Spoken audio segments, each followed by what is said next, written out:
أعوذ بالله من الشيطان الرجيم بسم الله الرحمن الرحيم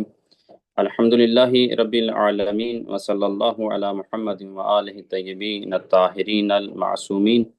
اللهم صل على محمد وآل محمد وعجل فرجهم۔ آج کا جو ہمارا درس ہوگا وہ ایک ابتدائی مسئلہ جو بہت زیادہ پوچھا جاتا ہے کہ انسان کا وطن کیا ہے، ایک جگہ کب انسان کے لیے وطن بنتی ہے،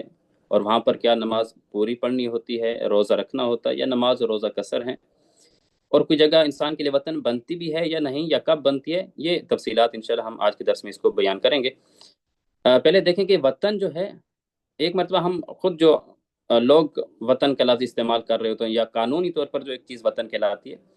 فقہ میں اور شریعت میں وطن کا معنی اس سے مختلف ہے، بہت زیادہ مختلف ہے۔ مثلا ایک آدمی عراق کا رہنے والا، عراقی ہے، اب پورا عراق اس کے لیے وطن ہے قانونی طور پر، لیکن اب اس کا یہ مطلب نہیں کہ وہ مثلا نجف میں رہنے والا ہے، نجف اس کا وطن ہے شرعی طور پر، تو وہ کہے کہ بصرہ جاؤں، بغداد جاؤں، میں کربلا جاؤں، جہاں بھی جاؤں، یہ سارا وطن ہے عراق، تو میں ہر جگہ نماز پوری پڑھوں، روزہ رکھوں۔ نہیں، قانونی وطن تو ہے لیکن شرعی وطن نہیں ہے۔ شرعی وطن وہ ہوتا ہے کہ جہاں پر اسے مسافر نہیں سمجھا جاتا، جس شہر میں اسے مسافر نہیں سمجھا جاتا۔ اسی طرح ممکن ہے کہ ایک ضلع ہے، اسی ضلع میں ہی وہ مسافر شمار ہو، مثلا اس کی مختلف تحصیلیں ہیں، ایک تحصیل سے دوسری تحصیل تک مسافت شرعیہ بن رہی ہے، آنے جانے کا 44 کلومیٹر بن رہا ہے۔ اب اگرچہ وہ اس کا اپنا ضلع ہے، لیکن پھر بھی وہ ممکن ہے وہاں پہ مسافر شمار ہو، وہ اس کا شہر، اس کا وطن شمار نہ ہو شرعی طور پر۔ ایک ہی ضلع ہے لیکن اس کا وطن نہیں ہے شرعی طور پر، کیونکہ وہاں اسے مسافر کہا جا رہا ہے۔ اس کا وطن کیا کہلاتا ہے؟ وطن وہ ہے کہ جہاں پر وہ شہر یا وہ گاؤں جہاں پہ وہ رہ رہا ہے انسان، اور اسے مسافر نہیں کہا جا رہا عرف عام میں۔ تو لہٰذا قانونی طور پر جو وطن انسان کا ہوتا ہے اور جو شرعی اور فقہ میں ہم وطن بیان کرتے ہیں، اس میں بہت زیادہ مختلف یعنی اختلاف ہے اور فرق ہے۔ اسی طرح ممکن ہے کہ ایک آدمی اپنے وطن کے علاوہ کسی اور جگہ رہ رہا ہے، مثلا عراق کا رہنے والا ہے، وہ ایران رہ رہا ہے، تو اب ممکن ہے کہ ایران قانونی طور پہ تو اس کا وطن نہیں ہے، لیکن ممکن ہے شرعی طور پر اس کا وطن بن جائے، جس طرح ہم آگے وطن کے اقسام بیان کریں گے کہ وطن عارضی ہوتا ہے بعض کا۔ تو اب قانونی تو وطن نہیں ہے لیکن شرعی طور پر باہر ملک میں ہے، لیکن پھر بھی وہ اس کا وطن ہے۔ تو لہٰذا فقہی شرعی طور پہ جو ہم وطن کہتے ہیں اس کا معنی کچھ اور ہے، اور جو ہم استعمال کرتے ہیں یا جو قانونی طور پہ وطن کہا جاتا ہے اس کا معنی مختلف ہے۔ اب وطن کیا ہے، اس کی کتنی اقسام ہے؟ وطن کی 3 اقسام ہیں۔ پہلی قسم ہے وطن اصلی، جسے اصلی وطن کہتے ہیں، یعنی جہاں پر انسان کے عموماً والدین ہوتے ہیں، جہاں پر انسان کی ولادت ہوتی ہے، پیدائش سے پھر وہ انسان وہاں زندگی گزارتا ہے کچھ عرصہ، اگرچہ پھر بعد میں کہیں چلا بھی جائے۔ تو جو ابتدائی جہاں پر انسان کی ولادت اور اس کے والدین جہاں رہ رہے ہوتے ہیں، تو وہ انسان کا اصلی وطن شمار ہوتا ہے۔ یہ پہلی قسم ہے وطن کی۔ دوسری قسم وطن کی ہے کہ جسے دائمی وطن کہا جاتا ہے، اور جسے انسان منتخب کرتا ہے اگلی انسان زندگی گزارنے کے لیے کسی جگہ کو، یعنی والدین کا وطن انہوں نے ترک کر دیا، چھوڑ دیا کہ میں نے وہاں نہیں رہوں گا، بھی کسی اور جگہ چلا گیا، کسی اور ملک چلا گیا، اور اس نے کہا کہ میں آئندہ کی تمام زندگی جو ہے میں وہاں پہ رہوں گا، وہاں زندگی بسر کروں گا۔ تو اب یہ کیا ہے؟ اس کا دائمی وطن ہے جسے اس نے منتخب کیا ہے، اصلی وطن نہیں ہے۔ اصلی وطن کون سا تھا؟ کہ جو اس کے والدین اور جہاں اس کی پیدائش ہوئی، ولادت ہوئی، وہاں وہ کچھ عرصہ پہلے رہا ہے، تو وہ اصلی وطن تھا۔ اب وہ اصلی وطن کو چھوڑ کر وہ ابھی اور وطن اس کا انتخاب کر رہی ہے، اور کہ میں اگلی جو جتنی زندگی ہے میں وہاں پہ وہ زندگی صرف کروں گا، وہیں پہ بسر کروں گا۔ یہ دوسری قسم ہے وطن کی۔ تیسری قسم وطن کی یہ ہے عارضی وطن اسے کہا جاتا ہے۔ یہ بہت زیادہ ابتلائی ہے، جو پیش آنے والی چیز ہے اس پہ ہم زیادہ فوکس کریں گے۔ عارضی وطن، جہاں پر انسان بہت سے اسٹوڈنٹ ہوتے ہیں، طلاب ہوتے ہیں، پڑھنے والے، جو مختلف ممالک میں جاتے ہیں، مختلف اور شہروں میں جاتے ہیں، ہاسٹل لائف ان کی ہوتی ہے، وہاں پر پڑھتے ہیں، یا جو کام کے سلسلہ میں بیرون ملک جاتے ہیں، مختلف جگہوں پہ جاتے ہیں یا دوسرے شہروں میں جاتے ہیں، تو ان کے لیے یہ عارضی وطن بہت سے لوگوں کے لیے وہ بن سکتا ہے۔ تو عارضی وطن یہ ہم آگے تفصیل بیان کریں گے کہ ایک جگہ انسان کے لیے وہ عارضی وطن کب بنتی ہے، کہ عارضی طور پہ وہاں پہ انسان رہنا ہے۔ دیکھیں دوسری اور تیسری قسم میں یہی فرق بنتا ہے۔ جو ہم نے دوسری قسم بیان کی اس میں اس کا یہ ہوتا ہے ارادہ کہ میں اگلی ساری زندگی یہیں پہ بسر کروں گا، یہ میرا وطن ہوگا۔ جو پہلا اصلی وطن تھا وہ میں نے چھوڑ دیا، وہ دوسری۔ تیسری قسم یہ ہے کہ وہ عارضی طور پہ اس نے وطن بنایا ہوا ہے، اسے معلوم ہے کہ میں نے پھر اس کو میں اس جگہ کو چھوڑ دوں گا، یہاں سے چلا جاؤں گا، پڑھائی مکمل ہوگی، اس سے پھر واپس چلا جاؤں گا، یا کام کے سلسلے میں 4-5 سال رہوں گا پھر واپس چلا جاؤں گا۔ تو عارضی یعنی وقت کے لیے وہ انسان وہاں پہ اسے وطن بنا رہا ہے، دائمی اس کا وطن نہیں ہے، نہ ہی اس کا انتخاب شدہ اصلی وطن ہے، نہ ہی دائمی وطن ہے، بلکہ عارضی طور پہ وہاں پہ کچھ عرصہ کے لیے وہ وہاں پہ رہ رہا ہے، پڑھائی کے سلسلے میں یا کسی بھی کام کے سلسلہ میں۔ تو یہ فرق ہے دوسری اور تیسری قسم میں۔ دوسری قسم میں انسان یہ نیت کرتا ہے کہ میں آئندہ کی ساری زندگی یہاں رہوں گا، جتنی زندگی ہے میں یہاں پہ بسر کروں گا۔ اور تیسری قسم یہ ہے کہ عارضی اس کے وقت کے لیے 4-5 سال، 10 سال، 15 سال، وہ اس کے لیے اس کو اس جگہ کا انتخاب کرتا ہے کہ میں یہاں پہ عارضی وقت گزاروں گا، اگرچہ پھر میں اسے چھوڑ دوں گا، اپنے اصلی وطن چلا جاؤں گا یا کسی بھی اور جگہ چلا جاؤں گا۔ تو یہ عارضی وطن کہلاتا ہے۔ اب یہ جو عارضی وطن ہے یہ انسان کا کب بنتا ہے، یہ انسان ہم جدول جب اس کو بیان کریں گے تفصیل سے وہ انشاءاللہ واضح ہو جائے گا۔ اجمالاً یہ ہے کہ ویسے اس کا معیار عرفی ہی ہے، یعنی عرف اور لوگ معاشرہ کیا کہتے ہیں کہ یہ وطن انسان کا کب بنتا ہے، کتنے عرصے بعد بنتا ہے، لیکن اس کا عموماً یہی ہے، ظاہری طور پہ یہی چیز ہے کہ انسان کم از کم 1.5 سال وہاں رہے، 1.5 سال رہنے کا وہاں ارادہ ہو انسان کا، اور پھر ہر مہینے میں 4 ہفتے جو ہیں، ان 4 ہفتوں میں سے ہر ہفتے میں 5 دن رہے اور ہر دن 24 گھنٹے رہے، یہ کم از کم، اگرچہ اس کی جو تفصیل ہے وہ ہم انشاءاللہ اسے جدول میں تفصیل سے بیان کرتے ہیں۔ تو یہ عارضی وطن ہوتا ہے جس میں کم از کم 1.5 سال انسان کا ارادہ ہو کہ میں 1.5 سال یہاں پہ رہوں گا، پھر وہ ہر مہینے میں جو ہے مثلا 20 دن، 22 دن، 24 دن، وہ تفصیل سے اس کو بیان کریں گے۔ اب سوال ایک یہ آ سکتا ہے کہ جو ہم نے عارضی وطن بنایا ہے جس جگہ کو، کہ مثلا میں یہ 4 سال رہوں گا، کوئی اسٹوڈنٹ ہے وہ کہتا ہے میں یہاں پہ مثلا 3 سال میں رہنا ہے، 4 سال رہنا ہے، 2 سال رہنا ہے۔ کام کے سلسلے میں انسان کیا ہے کہ میں یہاں پر مثلا 5 سال رہوں گا۔ تو جب اس جگہ پہ انسان پہنچا ہے تو کیا پہلے دن سے اس نے نماز پوری پڑھنی ہے، کیونکہ اس نے اب یہ وطن بنا دیا۔ یہ وطن کی جو ہم نے 3 اقسام بیان کیے، اور روزہ بھی انسان نے وہاں پہ رکھنا ہوتا ہے۔ تو اب یہ جو عارضی وطن ہم نے جو ابھی پیش کیا ہے کہ یہ عارضی وطن ہوتے کہ جہاں پہ انسان کم از کم 1.5 سال رہنے کا ارادہ رکھے، تو جب انسان اس جگہ پہ جائے گا تو کیا پہلے دن سے ہی وہ نماز پوری شروع کر دے گا، یا نہیں پہلے ابتدا میں قصر پڑے گا پھر پوری پڑے گا، یا جم کرے گا قصر اور تمام دونوں پڑے گا، کیا کرے گا؟ آغا سید سستانی حافظ اللہ کے نزدیک احتیاط واجب یہ ہے کہ انسان جب عارضی وطن میں پہنچے تو جو پہلے ابتدا کے 2 ہفتے ہیں، 14 دن ہیں، وہ انسان کو جم کرنا چاہیے، یعنی قصر بھی پڑھے اور پوری بھی پڑھے، یعنی پہلے 14 دن جو 4 رکعتی نمازیں ہیں وہ قصر بھی پڑھے اور پوری بھی پڑھے، جم کرے، اس طرح دونوں کو اکٹھا پڑھے، یعنی ظہر کی ایک مرتبہ قصر پڑھے 2 رکعت اور ایک مرتبہ تمام پڑھے، یعنی پوری 4 رکعتی پڑھے، تو اس طرح یہ جم کرے پہلے 14 دن، یہ احتیاط واجب ہے۔ لیکن انسان اگر ایک آدمی شروع سے ہی وہ چاہتا ہے کہ میں پوری نماز پڑھوں، یہ جم نہ کروں، اکٹھی دونوں نمازیں نہ پڑھوں، قصر اور تمام، تو اس کے 2 ہیلے اور بھی ہیں۔ یا تو انسان یہ کہ جس جگہ عارضی وطن جہاں انسان جا رہا ہے، یا تو وہاں پر جاتے ہی وہ 10 دن کا قصد کر لے کہ میں یہاں پر 10 دن اقامت ٹھہروں گا، اسی جگہ رہوں گا، اس جگہ سے باہر نہیں نکلوں گا، اور جو مسافت شریعہ کا جو سفر ہے وہ انسان نہیں کروں گا۔ مثلا نجف انسان جو پہلی مرتبہ جاتا ہے اور وہاں پر وہ 2-4 سال رہنا چاہتا ہے، تو اب آغا سید سستانی کے نزدیک یہ ہے کہ پہلے چونکہ عارضی وطن ابھی نجف کو بنایا اس نے، تو پہلے 14 دن اس نے جم کرنا ہے کہ قصر بھی پڑھنی ہے، تمام بھی پڑھنی ہے، پوری بھی پڑھنی ہے، قصر بھی، نماز بھی پڑھنی ہے۔ اس طرح روزے ہیں تو روزے رکھنے بھی ہیں، پھر بعد میں ان کی قضا بھی کرنی ہے۔ لیکن اس سے بچنے کے 2 طریقے ہیں۔ پہلا طریقہ تو یہ ہے کہ یا انسان جاتے ہی اس جگہ کو، مثلا نجف ہے تو وہاں پہ 10 دن کا قصد کر لے، قصد اقامت کر لے کہ میں 10 دن یہاں پہ رکوں گا، پھر انسان وہی 14 15 16 دن وہیں پہ رہے اور وہی نماز بھی پوری پڑھے، کوئی قصر پڑھنے کی ضرورت نہیں کیونکہ 10 دن کا اس نے قصد کر لیا ہے، نماز روزے بھی پورے رکھے، پھر بعد میں قضا کی ضرورت بھی نہیں ہے۔ ایک طریقہ یہ ہے کہ انسان وہ 10 دن کا جاتے ہی قصد کر لے اور پھر بعد میں اس نے ساری زندگی وہاں پہ پوری پڑھتا رہے۔ دوسرا طریقہ یہ ہے کہ انسان، چونکہ آغا سید کا فتویٰ نہیں ہے، احتیاط واجب ہے، تو انسان کسی فل عالم کی طرف رجوع کر لے جو اس مورد میں فتویٰ دے کہ نہیں قصر کی ضرورت نہیں ہے، دونوں اکٹھی پڑھنے کی ضرورت نہیں ہے، صرف پوری نماز کافی ہے ابتدا سے ہی۔ مثلا آغا شیخ اسحاق فیاض صاحب حافظہ اللہ، ان کے نزدیک یہی ہے کہ انسان نیت کر لی ہے کہ میں یہاں پہ رہوں گا، تو پھر پہلے دن سے ہی وہ نماز پوری پڑھ سکتا ہے،